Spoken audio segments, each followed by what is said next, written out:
You ever seen a dog starve itself for roast chicken? Because I have, and it messed me up more than I'd like to admit. I hadn't even finished my first coffee when Janice barged into the break room at the Oak Pines Animal Rescue Shelter with that line.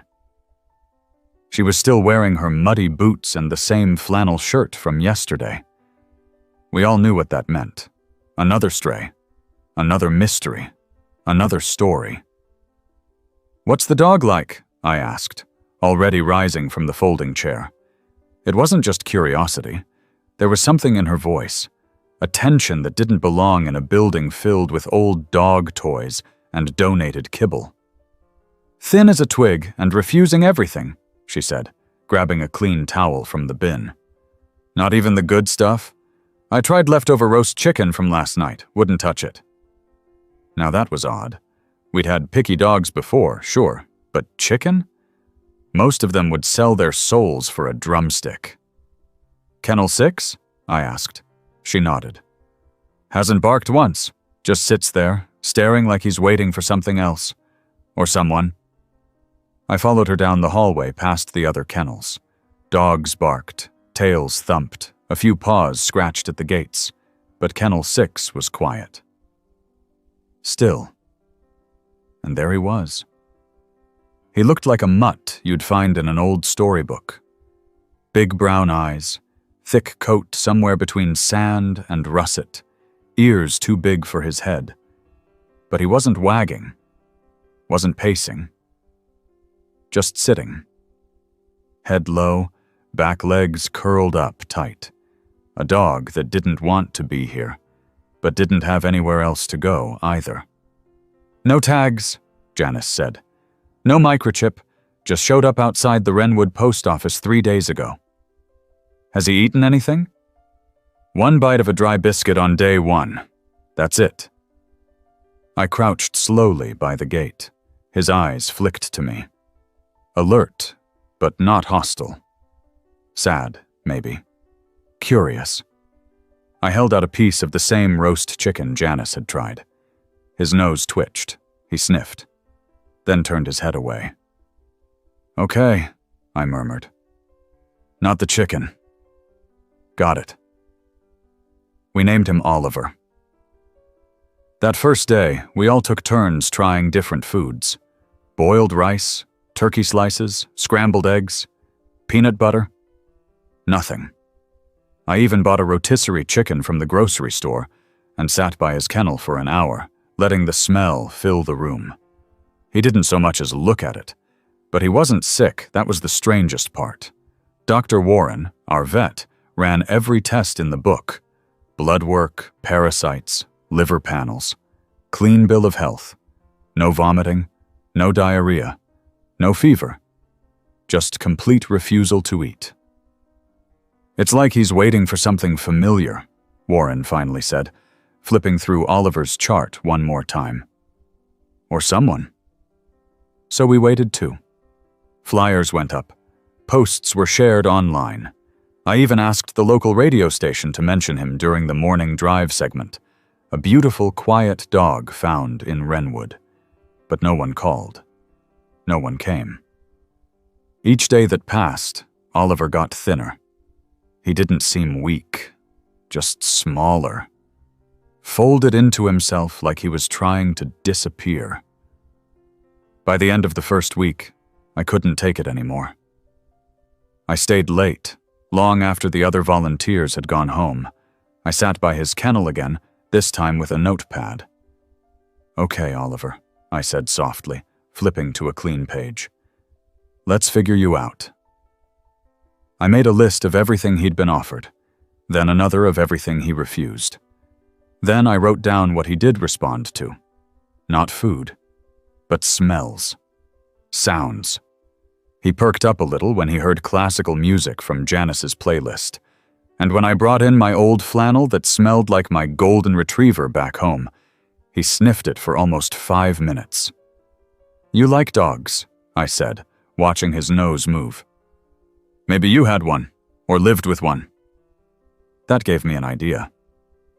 The next morning, I brought in a few of our friendliest dogs to visit him. One at a time.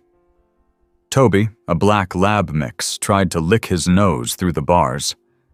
Oliver actually stood up. No tail wag, but still. Progress. We started rotating in different dogs. Big ones, small ones, shy ones. He tolerated them all, seemed more alert, more present, but still no food. 2 weeks in, I was at a loss. We were running out of time. If he didn't eat soon, we'd have to consider a feeding tube. It felt wrong to force anything on him, but he wasn't getting better. Then Dr. Warren asked the question that changed everything. Has anyone tried feeding him outside the kennel? It seemed so basic, we all froze. What do you mean? I asked. Some dogs associate crates or cages with bad memories. Maybe he'll eat somewhere that feels more like home. We set up a corner of the staff lounge with a blanket, some soft lighting, and bowls of food. I brought in Oliver myself, on a loose leash. He didn't resist, just walked quietly behind me. The moment he stepped into that room, something shifted. He sniffed the blanket, circled twice. Then he sat. I placed a small bowl of chicken and rice near him, and we waited. He looked at it, leaned in, sniffed. Then he licked it once. I held my breath. He took a bite. We all exhaled. He didn't eat much, maybe 3 mouthfuls. But it was something. He wants to eat, Janice said quietly. He just needs to feel safe. That night I stayed even later. I took Oliver for a short walk in the enclosed yard, then sat with him while he dozed on the blanket. He didn't curl up. He lay stretched out, chest rising and falling, like a dog that finally believed the ground wouldn't vanish beneath him. It wasn't until the 3rd feeding session that we noticed something odd about the way he kept sniffing the food before backing away. Smell something weird? I asked, lifting the bowl. Dr. Warren came over and took a long whiff. Smells fine to me, but maybe it's not the food. Maybe it's the bowl. We tried a different one. He still hesitated. Then Janice had an idea. What if it's not the food, or the bowl, or the room? What if it's what's missing? We all looked at her. You said he was found outside the post office, right? Yeah, 3 days before we picked him up. And he didn't eat a single thing since then until we moved him here. So, maybe, wherever he came from, maybe someone fed him in a very specific way. Same food, same time, same container. What if he's waiting for that? Dr. Warren snapped his fingers. Routine? Dogs thrive on it. If we can figure out his routine, maybe we can figure out where he came from. The next day, we began to search for clues, not just in his behavior, but in how he responded to everyday sights and sounds. We walked him past different cars, houses, mailboxes. He perked up when we passed the train tracks, whined once when he heard a delivery truck. Then came the breakthrough. I had brought in a chipped ceramic dish from home, blue and white with a faded sunflower on the side. I just thought it looked cheerful. Oliver trotted over and sat beside it, looked at me. I put some turkey in the dish. He ate it all. Not just a few bites, all of it. Dr. Warren stared, mouth open. That dish, that design, I swear I've seen it before. He pulled out his phone, scrolled through his pictures, then stopped. I treated a dog last fall whose owner had that exact dish. Her name was Marlene Shaw, lives out by Twin Hollow, lost her dog in a fire, house collapsed. She got out, but the dog ran off during the rescue. Could that be Oliver? I whispered. Maybe, he said, but Marlene said her dog was a golden retriever mix. I looked at Oliver. He wasn't golden. More reddish-brown, but mixes can vary. Let's go see her, I said. Today. We packed up Oliver, the dish, and the turkey leftovers. I had no idea what we were walking into. but something about the way he kept glancing at the dish told me he knew. And he was ready to go home. The drive out to Twin Hollow was quiet, except for the soft sound of Oliver's breathing in the back seat. He didn't whine or bark or scratch, just stared out the window like he recognized the curves of the road, like every tree and mile marker meant something to him. Janice was behind the wheel. I sat in the passenger seat with the sunflower dish on my lap, a clean towel folded over it. There was a thermos of turkey and broth packed in the cooler between us, just in case. "You nervous?" she asked, keeping her eyes on the road. "A little." "What if it's not her? What if we're wrong?" "Then we tried," she said. "And we learned something." It took us 40 minutes to reach the outskirts of Twin Hollow. It wasn't much of a town, just a handful of homes nestled in the folds of the hills, the kind of place where everyone knew everyone, and most people shared the same last name as the street signs. Dr. Warren had texted Marlene to let her know we might be coming, but we hadn't given too many details. Just that a stray had shown signs of recognition we wanted to follow up on. She hadn't asked many questions in return. We pulled up to a small, single-story house with faded shutters and a porch swing hanging from 2 rusty chains. The lawn was overgrown, but the flower beds had fresh mulch. Someone still cared about this place. Marlene stepped out onto the porch before we even turned off the engine. She looked older than I remembered from the clinic's records. Gray hair pulled back in a loose braid, jeans, and a sweatshirt 2 sizes too big. She stood with one hand on the railing, not waving, just watching.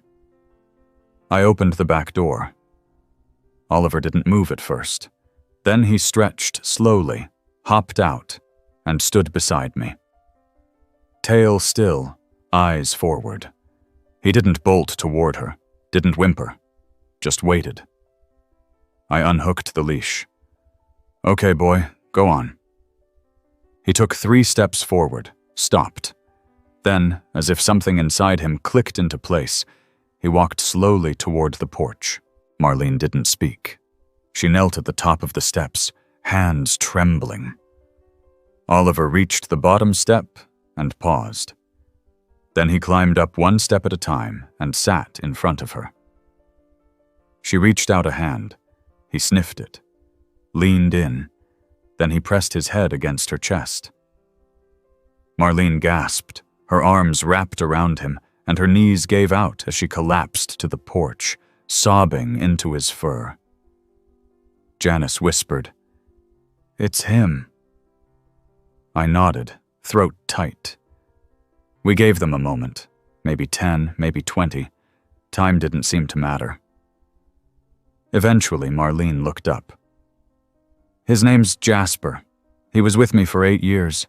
Saved him from a roadside ditch when he was just a pup. Always had this habit of staring at the pantry door at dinner time. That sunflower dish, it was his." "What happened?" I asked. She swallowed. "Fire started in the kitchen while I was asleep. Got out with seconds to spare. Jasper was barking his head off, running circles. The smoke got too thick. I thought he was right behind me. When I turned around, he was gone. He made it out, but he didn't come back. I searched for days," she said. "Posted flyers, called shelters. Eventually, I figured maybe he didn't want to come back to a place that burned." Janice sat beside her on the porch. "He showed up at the Wrenwood post office. That's over 12 miles from here." "He must have walked," I said, "or kept trying to find something familiar." Marlene stroked Jasper's fur. "He always hated loud noises. Maybe the siren sent him running. He must have been terrified." "We fed him everything," Janice said with a half-smile. "But he wouldn't touch any of it, not until we used your dish." Marlene laughed through her tears. "Stubborn till the end. He used to refuse dinner unless I sat with him. Had to light a candle once because we lost power, and he wouldn't eat in the dark. We stayed for a while. long enough for Marlene to feed him from the dish herself, long enough to see Jasper eat with real appetite for the first time in weeks. She made him a blanket nest in the living room while we talked quietly in the kitchen. "I can't thank you enough," she said. "Most people would have given up on a dog that wouldn't eat." "He never acted like he gave up," I told her. "He was waiting. We just didn't know what for." We left as the sun dipped low over the trees. Jasper was asleep on the porch again, this time with his head resting on Marlene's foot. A reunion that made the world feel a little less broken. Back at the shelter, we filled out the paperwork to close Oliver's file. Janice kept the sunflower dish in the break room for a few more days before sending it to Marlene. "Just in case," she said. "Memories matter." But that wasn't the end, not really. A week later, we got a call from another vet clinic an hour north. A shepherd mix had been brought in after being found curled up under a bench at a bus stop. Wouldn't eat, wouldn't bark. Healthy but distant. Didn't seem to respond to any of the usual tricks. "Sounds familiar?" Janice said. We drove up to see the dog. Same posture, same stillness, a deep loneliness that wrapped around him like a blanket. His name turned out to be Cooper. And once we dug into his story, the pattern became clearer. There was something about dogs like him, dogs who didn't just get lost. They waited, they searched, and they remembered. We started a new program at Oak Pines. We called it Clue Dogs. Animals that refused the usual path. Dogs whose behavior told us they were trying to say something, if only we could understand the language. Jasper was the first, but not the last. And every time we got a new case, we brought out the sunflower dish. Not always to feed them, sometimes just to see if their eyes changed, if their bodies shifted, if they were remembering something. Sometimes it worked, sometimes it didn't. But always it gave us a place to start. And for dogs like Jasper, who waited silently for home, it was a clue worth chasing. A month after Jasper went home, Marlene sent us a letter. Inside was a photo of Jasper sitting beside the dish on a sunny afternoon, tongue lolling, eyes bright. And on the back of the photo, a single sentence, "Thank you for listening when he couldn't speak." I pinned it to the corkboard by the front desk, a reminder that sometimes the smallest clues lead to the biggest reunions, and sometimes hope is shaped like a sunflower dish. The first time I realized Clue Dogs might turn into something bigger than a shelter project, it was because of a cardboard box left behind a diner. It was a Wednesday, already dragging, and I was mopping the entryway when Janice came barreling through the front door with her coat half off and a frantic look in her eyes. "Drop the mop," she said. "We need to go." "What is it now?" I asked, glancing at the clock. "Dog behind Cindy's diner. Won't move. Someone left a note." 5 minutes later, we were in her truck, cutting across town toward the neon-lit corner of Main Street, where Cindy's diner sat like a relic from the 60s. The parking lot was empty except for a single sedan and a truck that looked like it had been there since the previous decade. And in the alley behind it, huddled in the shadows of a tipped-over crate, was the dog.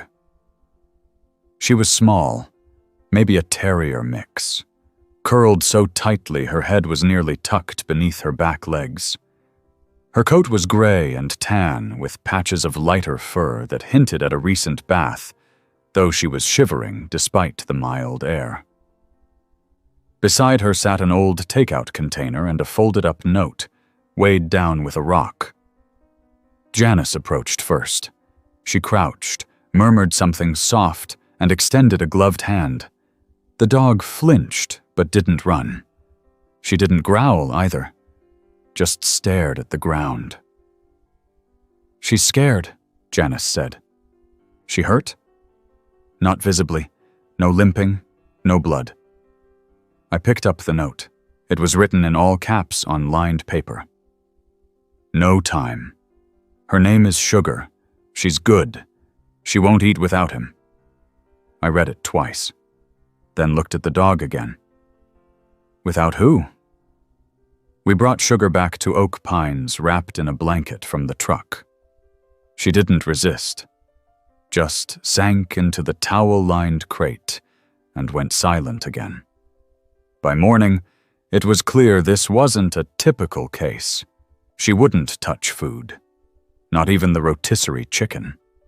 Wouldn't drink unless someone hand-fed her from a small bowl, and even then she barely took a few laps.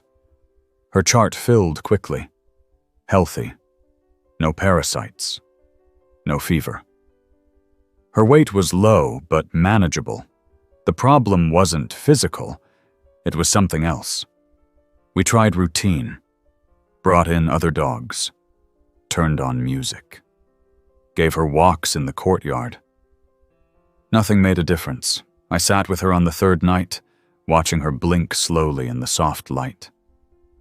She didn't avoid me, but she didn't reach for anything either. Just lay curled in her corner, eyes open, like she was still searching for something. I placed the note beside me and read it again. She won't eat without him. Who is he, Sugar? I asked quietly. Where is he now? We tried cross-referencing lost dog reports, but Sugar didn't match any current entries. Her face wasn't familiar, and no one had come asking. Then something unexpected happened. Toby, our big, clumsy black lab mix, got loose from his handler during a yard break. He wasn't running far, just bounding toward the side yard where Sugar was being walked slowly on a leash. The moment he came into view, Sugar froze. Then she barked. Not loud, not aggressive, but a quick, urgent sound. Her ears went up, her tail twitched. Janice tightened her grip on the leash, but Sugar pulled gently toward Toby. Her body shook, not with fear, but anticipation. Toby stopped, tilted his head, then sat down. Sugar moved closer, nose twitching, legs stiff. When she reached him, she sniffed his side, then circled once, and then, unbelievably, she leaned her entire body against him. They stood like that for a long moment, two mismatched puzzle pieces pressed into a single shape. She knows him, Janice said. Not him, maybe, but someone like him. We let them share a kennel for the afternoon. Sugar didn't eat, but she did drink a little more, and when we left the room, she didn't cry. The next clue came when one of our volunteers brought in a stuffed bear from the donation bin. It had a music box inside. When wound up, it played a tinny version of Twinkle, Twinkle, Little Star. As soon as the music started, Sugar stood up. Her head snapped toward the sound. She walked across the kennel, nose low, and pressed her forehead against the bear. We wound it up 3 more times. Each time, the reaction was the same. That song means something, I said. Maybe it was his toy, Janice said. Whoever he is. We began building a timeline. Someone had taken care of Sugar recently. She wasn't matted or dirty. The note implied urgency, even love. But she'd been left behind, and now she was grieving. Dr. Warren contacted nearby shelters and hospitals. We sent her photo to vet clinics, posted a flyer with the note's wording. It didn't take long. A clinic in Riverview, 30 miles north, called 2 days later. They had seen Sugar before. A man named Cody brought her in last month for a checkup. Cody was young, maybe mid-20s, with a quiet way about him. He said Sugar belonged to his little brother, who was in and out of the hospital. The receptionist gave us the number they had on file. Janice called. A woman answered. "Cody's not available," she said carefully. Janice explained who we were, what we were doing, how we found Sugar. The line went quiet.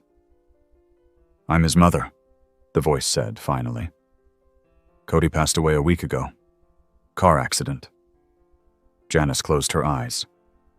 "Sugar was his brother's dog. His name is Ben. He's 6. He was in the hospital when it happened. Cody was on his way to pick him up." The silence stretched. "I didn't know what to do," she continued. "We've been staying with my sister. No dogs allowed. I thought she'd be okay for a few hours behind the diner until I could come back. But then everything happened so fast." "Ben's out now," she added. "Recovered, but he keeps asking where Sugar is." Janice met my eyes. "Can you bring her to us?" the woman asked. "Please?" We packed Sugar into the van that afternoon. Toby came with us, just to keep her calm. The stuffed bear played its song on loop as we drove, and every time it did, Sugar closed her eyes and leaned closer to Toby. Ben was waiting on the porch when we pulled up to the house.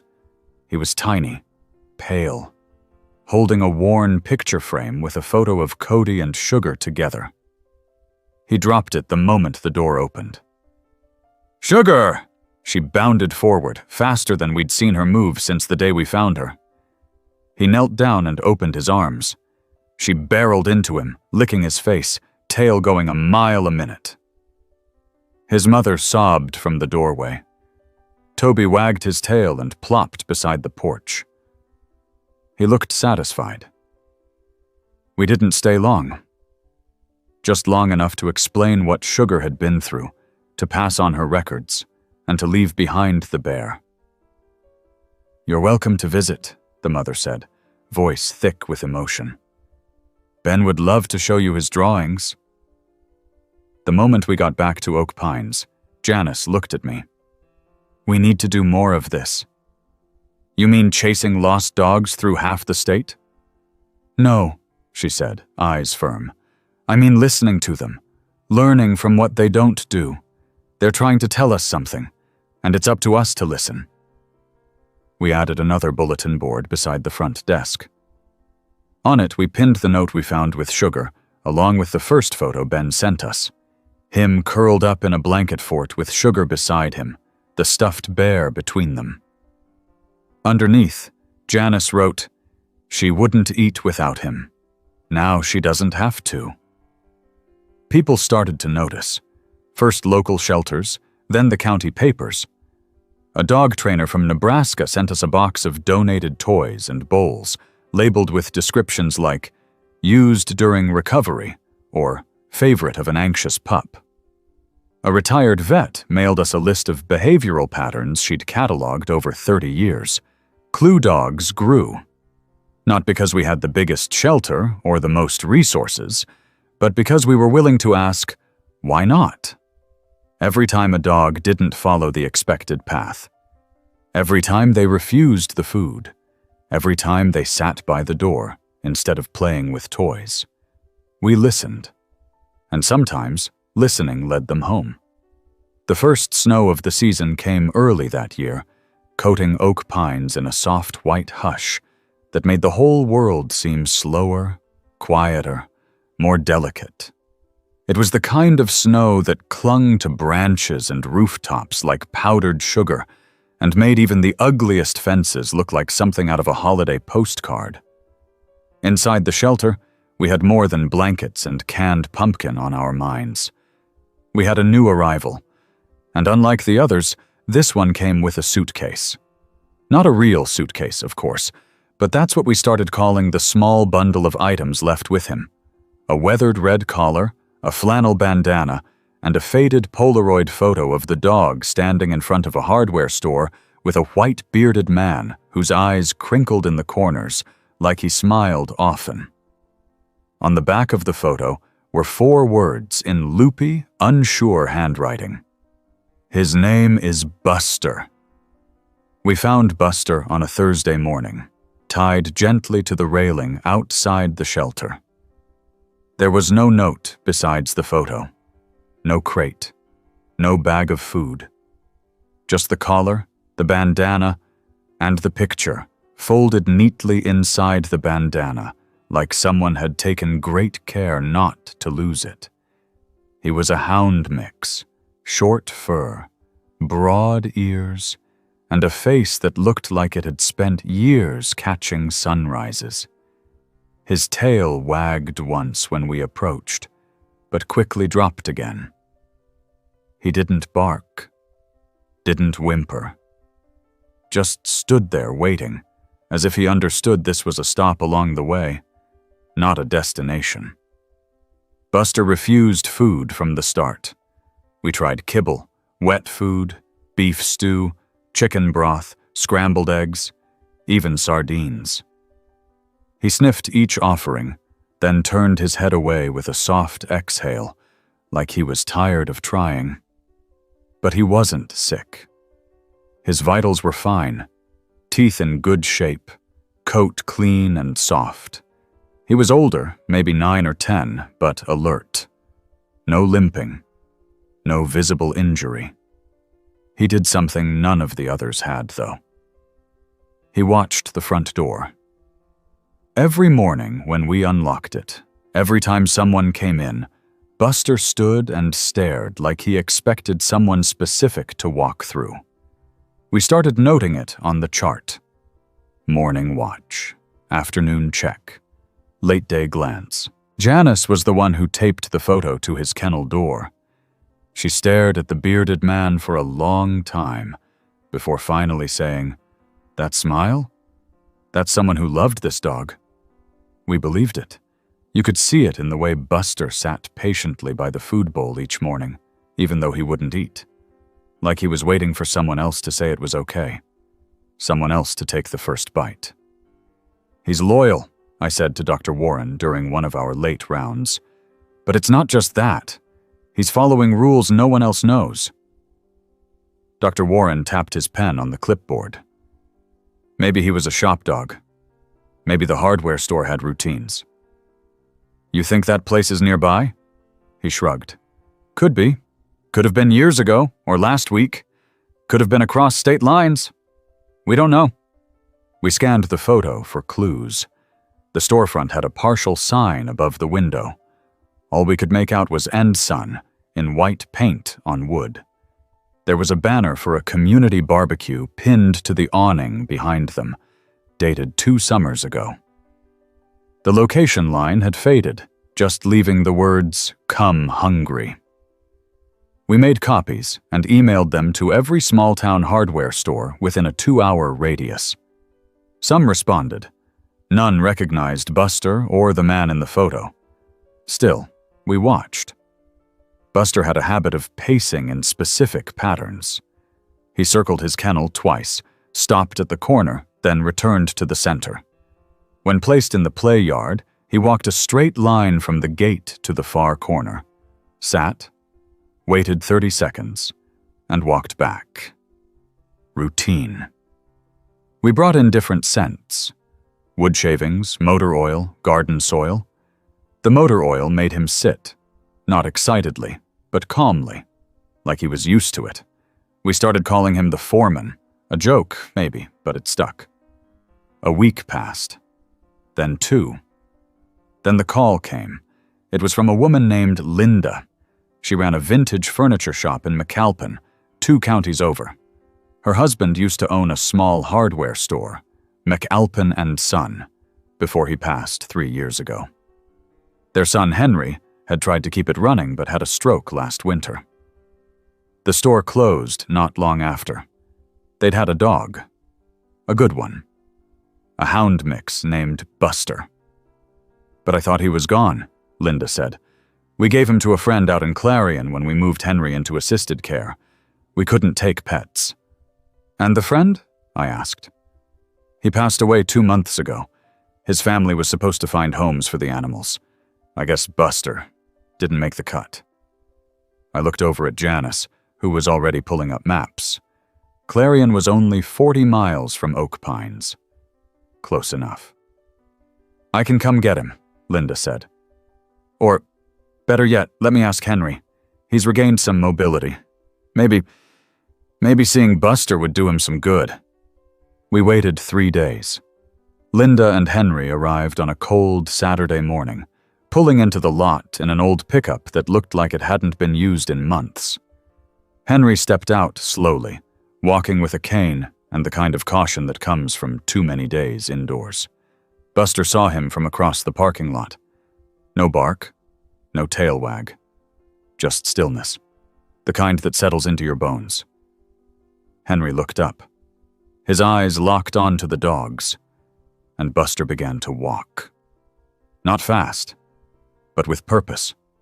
1 foot after another until he reached Henry, pressed his head gently against the man's leg, and let out a long, low sigh.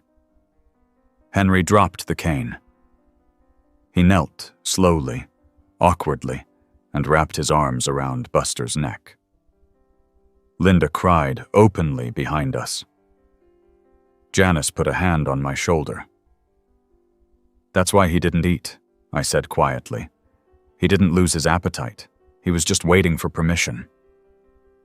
We let them spend time inside the lounge. Buster finally ate something that day. A bowl of brown rice and boiled chicken. Same thing Linda used to make for him in the back room of the store when he was just a pup. We gave them the photo back. Linda smiled. "I took that the summer before last. Cody, our son's best friend, came by to help clean up the store before we sold the tools. That day, Buster followed Henry everywhere, wouldn't let him climb the ladder alone." "He remembered everything," I said. "That's what dogs do," she replied. "Even when people forget." They took Buster home with them that afternoon. Henry moved slowly, but insisted on holding the leash himself.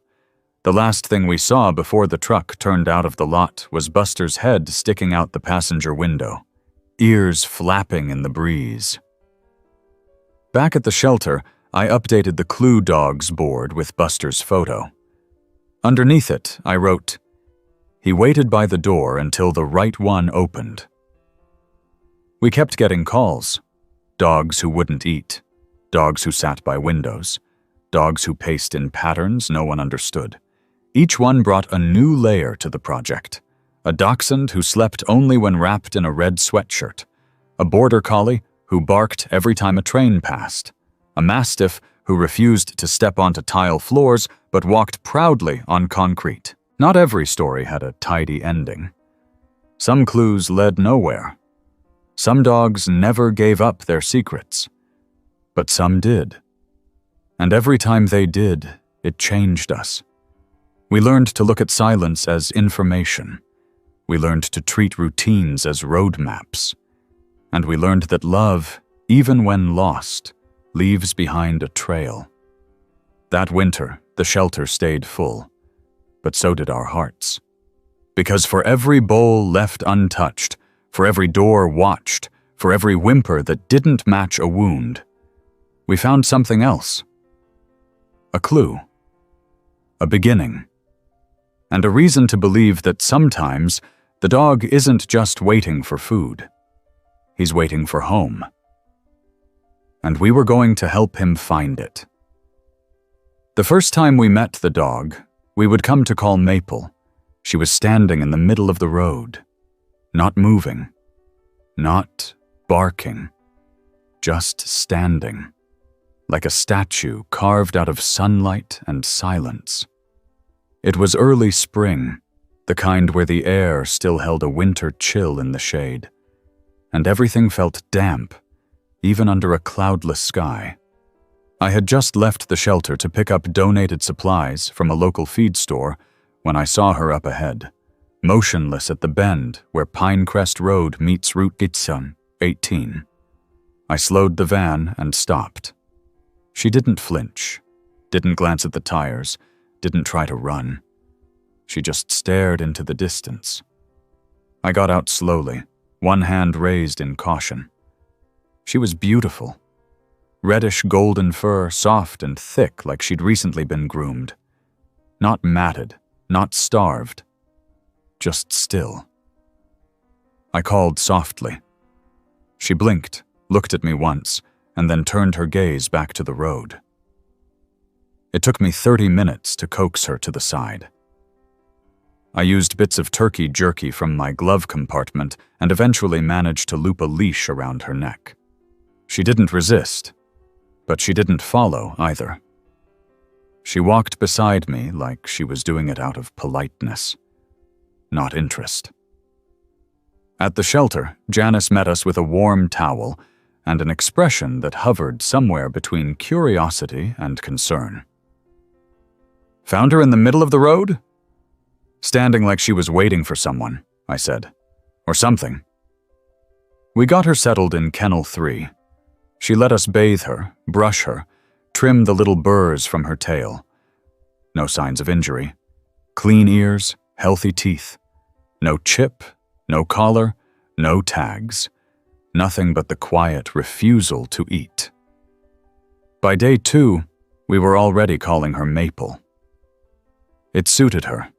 The reddish fur, the soft gaze, the way she moved like leaves drifting on still air. She didn't bark, she didn't whine. She would lie on her side during the day and press her nose to the gate when night fell. It wasn't a fearful kind of pressure, more like insistence, like she thought maybe the world would open up if she just leaned on it long enough. Dr. Warren noted her vitals daily. Perfect.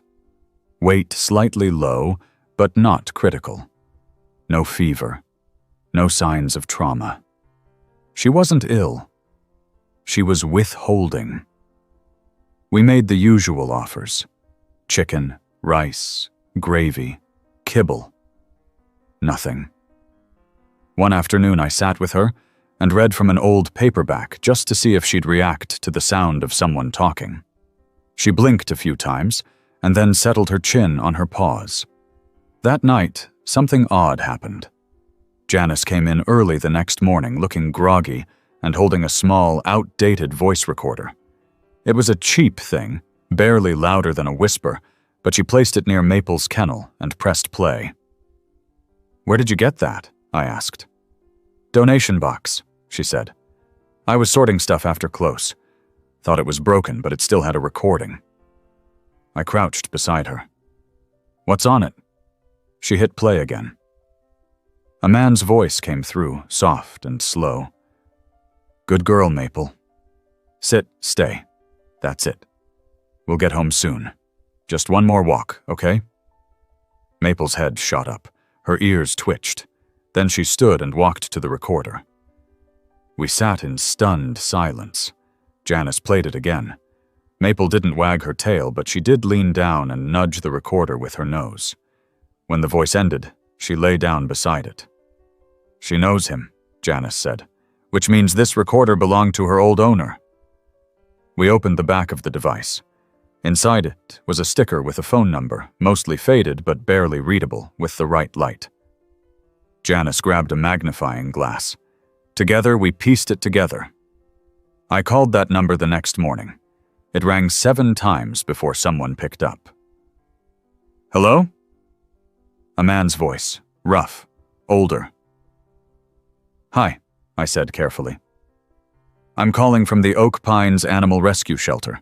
We found something that might belong to you." There was a pause. "What is it?" "A dog. A reddish mix. Maybe golden retriever and something smaller.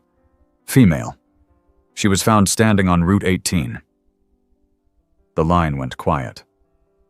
"Did she have a name tag?" he asked finally. "No, but we found a recorder in a donation box. It had a voice memo addressed to someone named Maple." This time, the silence stretched. Then the man whispered, "She's alive?" "We think so. She hasn't eaten, but she's not sick, just quiet, waiting it." He gave us his name, Lester Quinn, 83 years old. He'd recently moved to a senior living community after a fall. He had no family nearby, and when he was transferred from his home, he believed Maple had run away during the commotion. "I thought she was gone," he said. "They told me she'd probably found a new home." She always sat by the window. I left the recorder by her bed when I left. She used to listen to my voice while I was in the hospital. Janice and I looked at each other. Do you want to see her? I can't travel, he said. Not alone. But maybe... Could you bring her? It took us a day to get clearance. The community center allowed pets during visitor hours but required updated records. We made copies, printed vet summaries, packed Maple's favorite blanket, and the recorder. Then, we made the drive. The facility was bright, with wide windows and polished floors. Lester waited in the common room, sitting in a cushioned chair beside a table filled with puzzles and magazines. He looked tired but alert, wearing a faded cardigan and gripping a cane like it was the only thing keeping him from floating away. Maple entered the room slowly, nose twitching. She paused at the door, took 2 steps forward, then 3 more, and then she ran. Straight to Lester. She didn't bark. She didn't jump. She just pressed her face into his lap and let out a sound so soft and broken, it didn't sound like a dog at all. Lester dropped his cane. He leaned down and wrapped his arms around her neck, burying his face in her fur. I knew you'd find your way, he whispered. She stayed pressed to him for over an hour. The staff brought water, tea, and a chair for Janice and me. We watched them together, the way Maple lay down only after Lester settled back in his seat. The way her ears stayed angled toward his voice, even when she closed her eyes. When we returned to the shelter later that day, we filled out new forms. Maple wasn't adopted. She was reclaimed. The staff at the center agreed to help Lester care for her, assigning volunteers to walk her, bathe her, feed her, but always under his watchful eye. Back at Oak Pines, we taped a printout of the phone number and the recorder to the bulletin board. Janice wrote underneath. She stood in the road and waited for his voice, and when it came, she followed it home. It became a ritual. Every time a new dog arrived, we looked beyond the symptoms, beyond the silence, beyond the refusals. We asked not just what they were missing, but who. And sometimes we found the answer in a whisper, a photograph, a familiar word spoken gently. Maple had her voice. And so did we. Because when a dog refuses food, refuses joy, refuses everything, it doesn't always mean she's lost. Sometimes it means she remembers. We first heard about the dog at Hollow Creek from a Yoop driver who sometimes dropped off packages at the shelter. He came in during a rainy Friday afternoon, shaking water off his jacket, looking more rattled than usual. There's a dog living under the bridge out past Hollow Creek, he said, while Janice signed for a box of flea meds. Big fella, real shaggy, never barks, just watches the trucks go by. Been there almost a week now.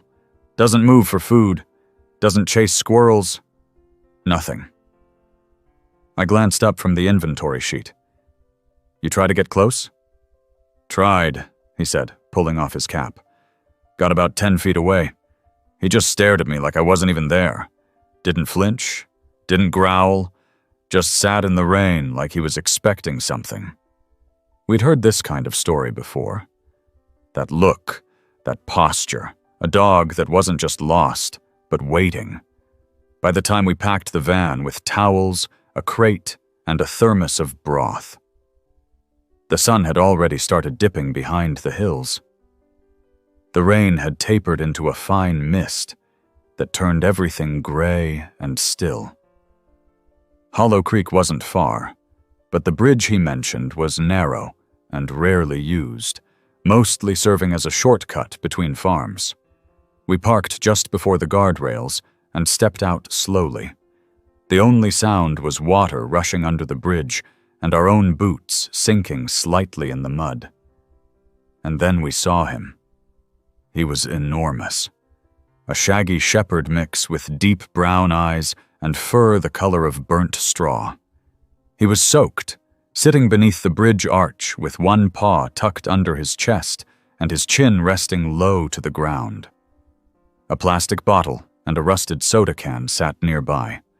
Someone had left a few dog biscuits near the edge of the road, but they were untouched. We stood still. He looked up, blinked once, then returned his gaze to the creek. "Doesn't even care we're here," Janice whispered. "Or he's just tired of being let down." We didn't push. We set down a folded blanket, placed the thermos and a bowl nearby, and retreated to the van. We waited an hour. He didn't move. Then, just before dusk, he got up slowly, sniffed the blanket, licked once at the broth, and curled up without drinking more than a drop. We named him Boon. It took 2 more trips before he let Janice leash him. Even then, he walked back with her like a ghost trailing a shadow. We didn't speak on the drive back to the shelter. Boon lay down the moment he was inside the kennel, facing the door, and never turned around. Dr. Warren ran every test we could. Perfect health. No wounds, old or new. Teeth slightly worn, but nothing alarming. No chip, no tattoo. He was big enough that he'd have stood out in any town, but none of the shelters nearby had record of him. No flyers matched his face. No one had called about a dog like Boon. We tried every kind of food. Lamb, chicken, fish. He wouldn't touch it. He didn't even sniff. We tried toys, blankets, other dogs. He showed no aggression, just indifference. He wasn't angry. He wasn't afraid. He was, somehow, already resigned. 3 days in, Boon still hadn't eaten. Janice sat with him during lunch, spooning broth into a bowl while reading aloud from a mystery novel she'd brought from home. I joined them after rounds. She looked up as I walked in. Still nothing. Did he react to anything at all? She hesitated. Music. I played a recording this morning. Bluegrass. He didn't move, but his eyes shifted a little. Then he stood up when the fiddle solo started. I raised an eyebrow. Bluegrass? Yeah, weird, right? Not weird. Just different. Another clue. We dug deeper.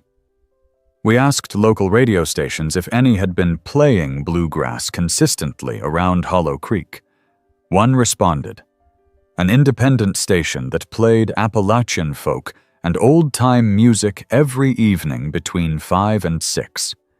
Their transmitter was perched near Hollow Creek Road. It lined up. I started playing their archived broadcasts for Boon. Most of the time, he did nothing. But when one particular song came on, a twangy, slow-paced tune with a fiddle weaving under low vocals, Boon stood up, walked to the front of the kennel, sat down, then lay back down again. Janice leaned in. You know this song, don't you? We found the track, a classic folk ballad, the kind sung more in backyards than on any stage. It took a few more calls before we got a real lead. A woman named Darla picked up at a feed and seed store 10 miles south of the bridge. When we explained about Boon, she said, You're not the first to ask about a shaggy dog lately.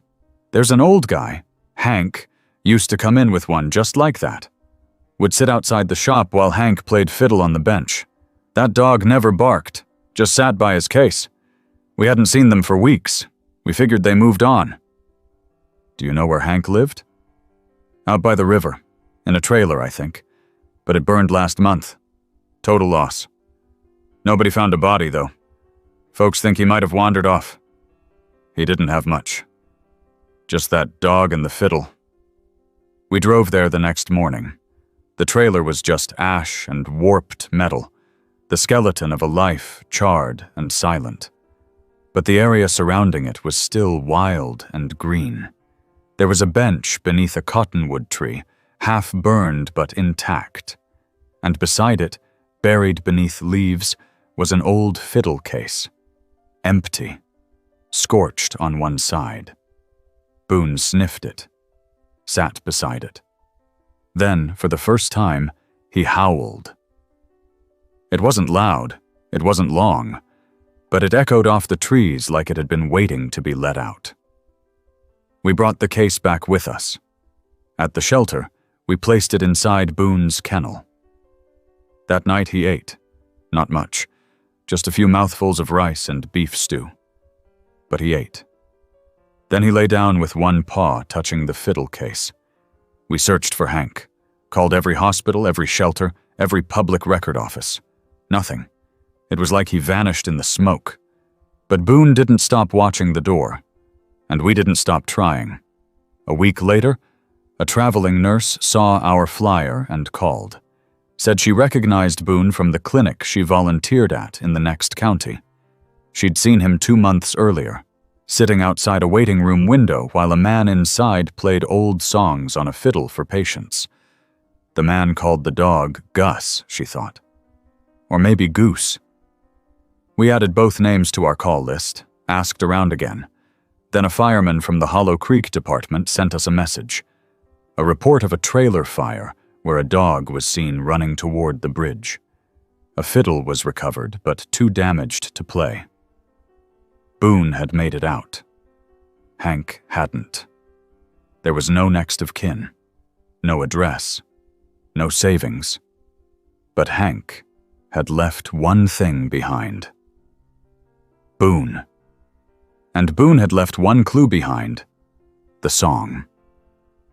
We placed a recording device in his kennel, playing that folk ballad 3 times a day. He didn't howl again, but he ate. He slept. He watched. And we watched with him. Because sometimes the dog doesn't wait to be rescued. Sometimes he's the one carrying what's left of a life someone else lost. And we owe it to him to listen. The dog came into our lives wrapped in a hoodie. It wasn't the usual intake. No call ahead, no heads up from animal control or a local resident. Just a knock at the shelter door after hours, and a kid no older than 16 holding a bundle of sweatshirt fabric like he was carrying something that might fall apart if he let go too fast.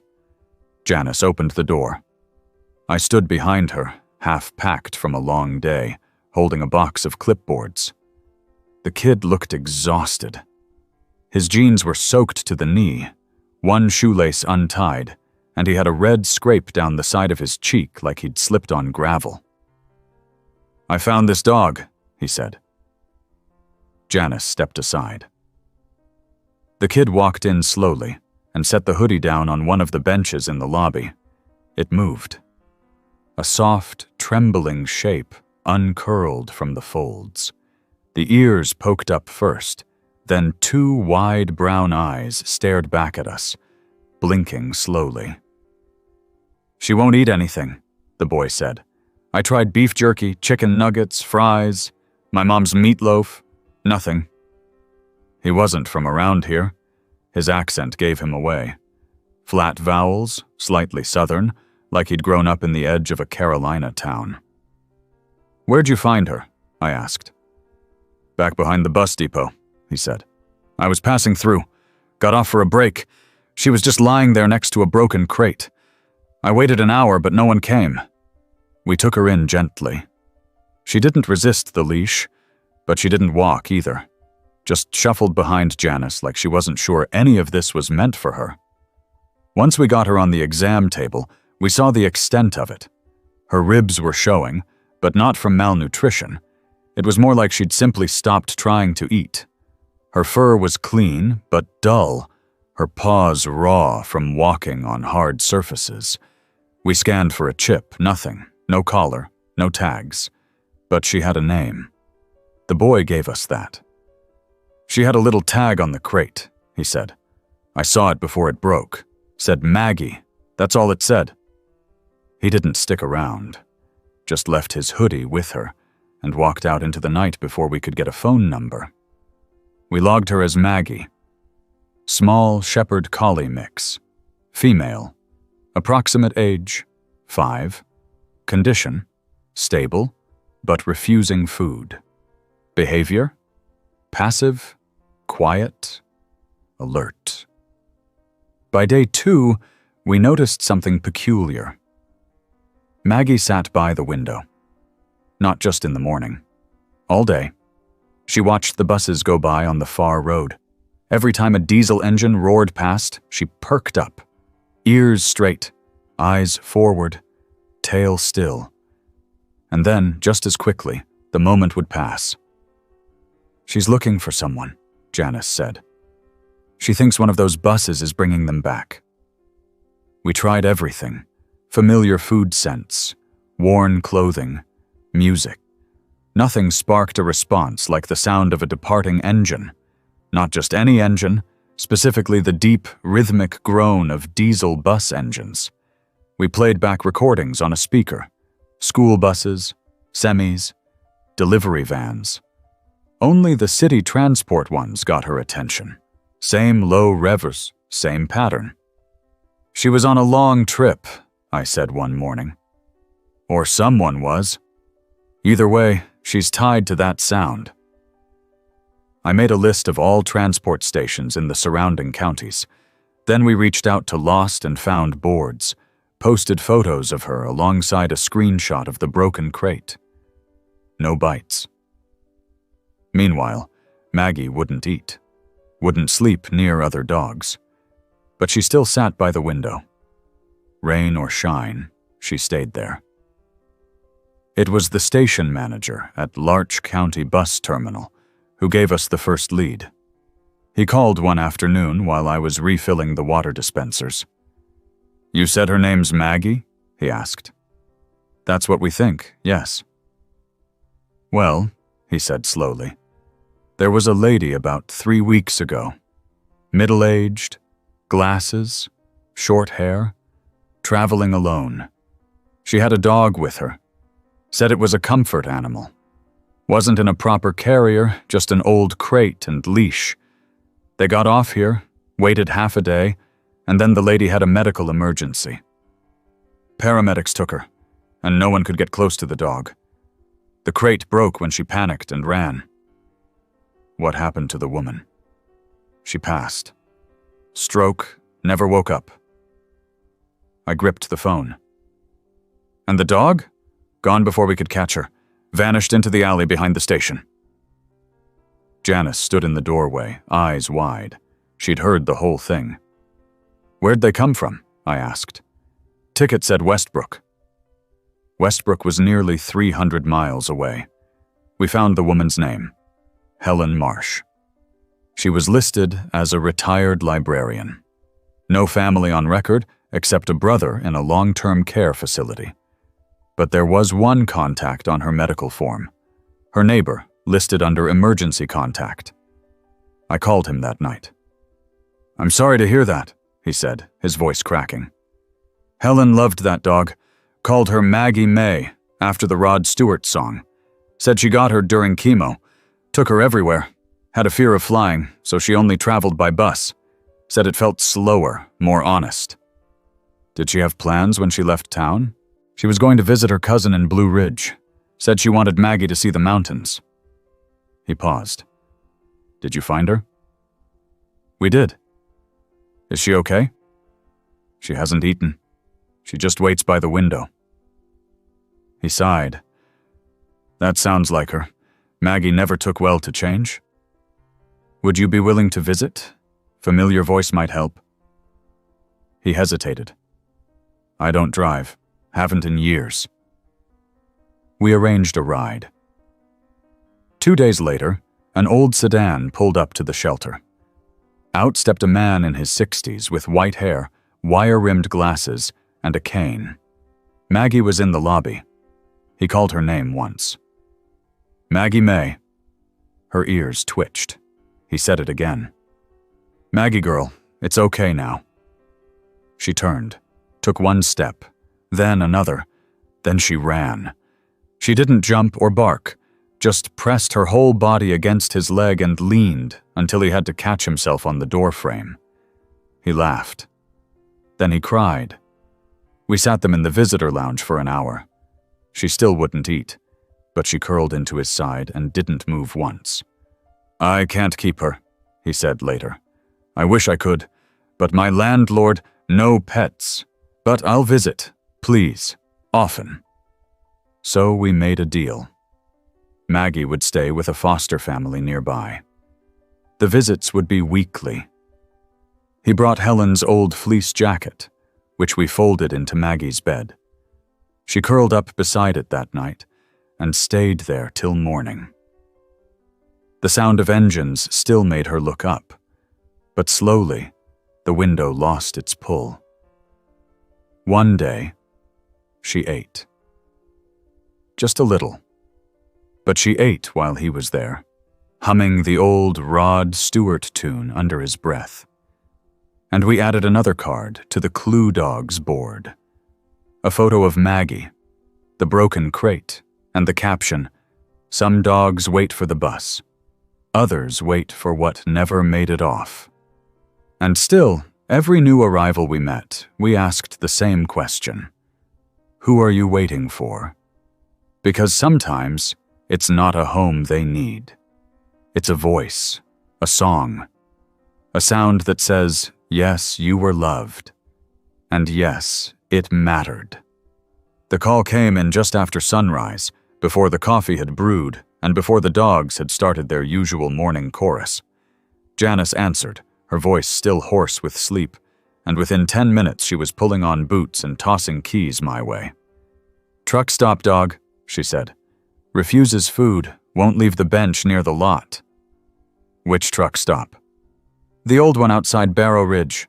The diner shut down last year, but there's still a bathroom and a couple gas pumps. Owner says he's been there for days." By the time we got there, the fog hadn't lifted. It hung low, stretching like cotton over the cracked pavement. The pumps were rusted, the windows of the diner smeared with grime. And in the center of it all, on the warped wooden bench beside the door, sat the dog. He was black and white, medium build, with a stocky frame and a thick neck. His coat looked brushed, recently even, and there was a faint indentation where a collar had once been. But there was no collar now. No leash, no tag. Just him and a crumpled blanket beneath his paws. He didn't look up when we approached, didn't move when Janice crouched a few feet away and offered a biscuit. His eyes stayed on the road, fixed and quiet, like he was counting every car that didn't pull in. "No Chip," the station owner said, walking up beside us. "Tried already. He hasn't touched food or water, just sits there, night and day." "Anyone see who left him?" "One of the fuel delivery guys thought he saw a red semi parked near him the first morning, but didn't see the driver. No security cameras." We sat with him for half an hour. When he didn't flinch at the leash, we eased it over his head. He stood on his own and followed us to the van without resistance, but once inside, he turned around and stared out the back window until the lot vanished behind us. We called him Diesel. It fit. Not just because of where he was found, but because of the sound he made when he lay down. A low, heavy sigh that felt like it came from some deep internal engine. He refused food for 3 days. We tried kibble, soft chews, tuna, even bits of hamburger. Nothing. He sat near the door during the day and under the cot in his kennel at night. Only once did he react visibly, when Janice wore a trucker-style cap one of our volunteers left behind. Diesel stood, walked to the gate, and stared. Just stared. "It's the hat," she said, blinking. "You knew someone who wore one just like it." We made calls to shipping depots, distribution centers, trucking unions. We asked around at the Barrow Ridge gas station. We posted photos, noting the likely connection to a red semi. And then we got a reply. It came from a woman named Arlene, who worked dispatch for a logistics company out of Denton.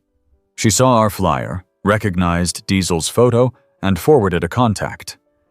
A driver named Mitch Clay had been traveling with a dog that matched Diesel's description. Mitch had suffered a heart attack just over a week ago, pulled over at a rest stop. The paramedics couldn't revive him. He'd been buried in his hometown, several states away. The dog wasn't in the truck when they found him, Arlene said. We assumed someone had picked him up. Didn't know he ran. Where was the rest stop? Barrow Ridge. Janice and I looked at each other. He stayed there, she whispered. Waited on the bench, for him to come back. I asked if Mitch had any family. Arlene paused. His sister, I think. They hadn't spoken in years, but I'll see if I can find her. We waited. 2 days passed. Diesel remained quiet, slept beside the hat Janice had placed in his kennel. Still wouldn't eat. Then Arlene called back. She'd found the sister. Her name was Roberta, lived in a small town in northern Missouri, and had no idea her brother even had a dog. They weren't close, Arlene explained. But I told her about Diesel. She said she'd think about it. It took another week. During that time, Diesel changed. He didn't bark or run, but he began walking the perimeter of the yard every morning, like a patrol route he remembered from somewhere else. He started sniffing the food, but still didn't eat unless Janice was near. Her voice soothed him, and the hat stayed in his bed each night.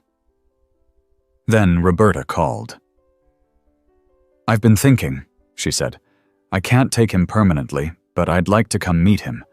I think maybe he needs to hear something familiar. She arrived on a bright Thursday afternoon, short, silver-haired, with tired eyes and a kind smile. She walked into the shelter slowly, holding a box under one arm.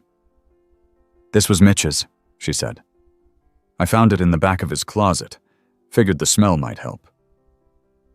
It was an old flannel jacket, faded red with black checks, cuffs fraying at the edges.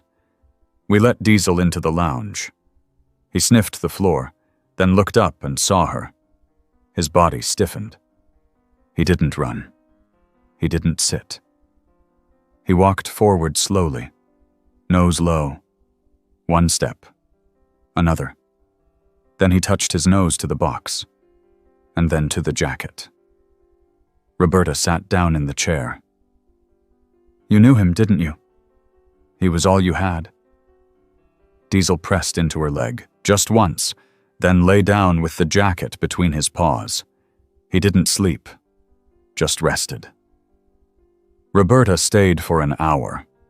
When she left, she took the jacket back with her, promised to sleep in it for a week, and send it back so it would carry her scent too. And when it arrived by mail the next week, Diesel sniffed it for a long time. Then he finally ate.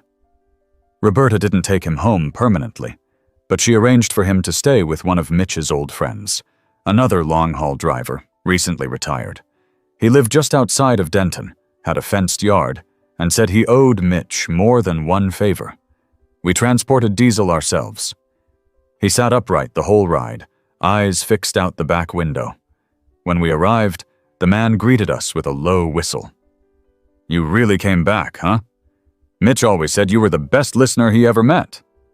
Diesel walked inside like he already knew the way. We updated the Clue Dogs board. A photo of the truck stop bench, the red flannel jacket, and Diesel beside a rusted pump. The caption Janice wrote read, He stayed at the last place he saw him, not because he was lost, because he remembered. Every time a new dog came in, we returned to that lesson. Memory wasn't just about tricks or routines. It was about anchors, a place, a smell, a voice that said, "This is where you belonged." And some dogs would wait forever for that moment to return. But if we listened closely enough, we could bring the memory to them. The phone call came just before closing. Janice had already locked the side door, and I was halfway through restocking the medical supplies when the front line rang. It was an older woman, her voice clipped and uncertain, like she wasn't sure if calling us was the right thing. "There's a dog," she said. "Near the edge of Miller's Field. Keeps coming back to the same spot. Won't eat, won't leave. People think he belongs to the construction crew, but no one's claimed him." "Is he aggressive?" I asked. "No, just watching. Like he's waiting to punch in or something." We didn't wait until morning. By 7:40 p.m., we were pulling into the lot just outside Miller's Field, headlights cutting across the flattened dirt where bulldozers had started clearing space for a new subdivision. Everything was raw and churned, mud tracks, half-formed foundations, scattered equipment. But at the far end of the site, perched beside a dented orange cooler, sat the dog. He wasn't large, maybe 45 pounds, with wiry gray fur and one ear bent sideways. His paws were caked with clay. He had a blue bandana around his neck, faded almost white in spots.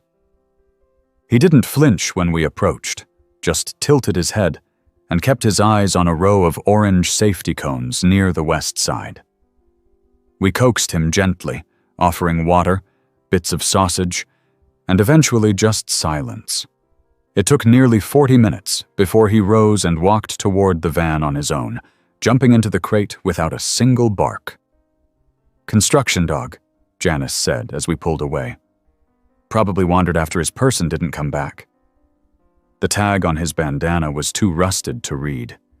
No microchip, no identifying marks, though someone had clearly brushed him recently. His teeth were clean, nails short. This dog had belonged to someone. We named him Digger. He didn't eat. Not the first night, not the second. But he did dig. Every morning when we checked his kennel, the bedding was pulled into neat little mounds, corners tucked like someone was trying to build a nest. He would lie in the center, chin down, paws forward, always facing the door. By day 3, we took him outside. He walked the yard's perimeter, nose to the ground. Then, without hesitation, he trotted over to the shed where we stored shovels and landscaping gear. He sat beside the locked door and stared. We opened it. Digger stepped inside and immediately nosed around the corners until he found an old gardening glove. He lay down beside it and didn't move. We brought the glove back to his kennel. Still, no food. But that night, he fell asleep with it under one paw. "He was trained," I said. "Not just obedience, task training. He's responding to tools, to dirt, to structure." Janice nodded. Maybe a sight dog, trained for search or recovery, or just loved by someone who was. Dr. Warren confirmed Digger's health was solid, muscles lean but intact, alert, watching. The real clue came from the second tag we hadn't noticed. It had slipped behind the folds of the bandana, barely visible beneath a frayed seam. A tiny metal tab, round as a coin. The letters were almost illegible. JT, MESD. 217. We puzzled over it for an hour. Then I got a hit online. MESD stood for Mountain Emergency Services Division, a now defunct organization that used to contract private responders for rural incidents, floods, landslides, missing persons, based out of the mountains north of Riverbend. They'd closed 2 years ago after funding dried up. JT, Janice murmured. Could be initials. Handler, maybe. I tracked down a former MESD dispatcher. She called me back after dinner. "We had a dog named Digger," she said. "Wasn't formally certified, but he followed one of our guys everywhere. Jason Trammell. Everyone called him JT. He took Digger on every call." "What happened to him?" "He died last year.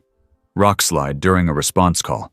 They tried to keep the dog with the team, but he ran off 3 days later. We assumed Well, he was gone. He made it to us, I said. Been waiting by a construction site, refusing food. But he digs every night. The dispatcher paused. JT used to joke that if he ever vanished, Digger would build him a house until he came back. We drove Digger back to the mountains that weekend. The dispatcher met us in a clearing where the MESD unit had held training drills. She brought a battered vest with the organization's patch. Digger's eyes locked onto it the moment she unzipped the bag. He stepped forward, sniffed it once, then sat. She knelt.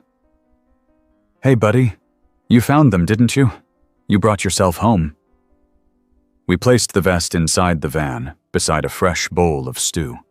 For the first time since arriving, Digger walked over and ate. Every bite. Then curled up beside the vest and slept. The dispatcher didn't ask for adoption papers. She didn't need to. Digger didn't want to leave. She promised he'd stay on the old grounds. The place had become a kind of sanctuary. Former team members stopped by, left gear, food, stories.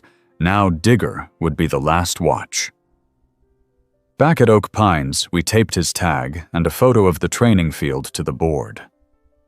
Janice wrote beneath it, "He dug a space for grief, and in doing so, found where he belonged."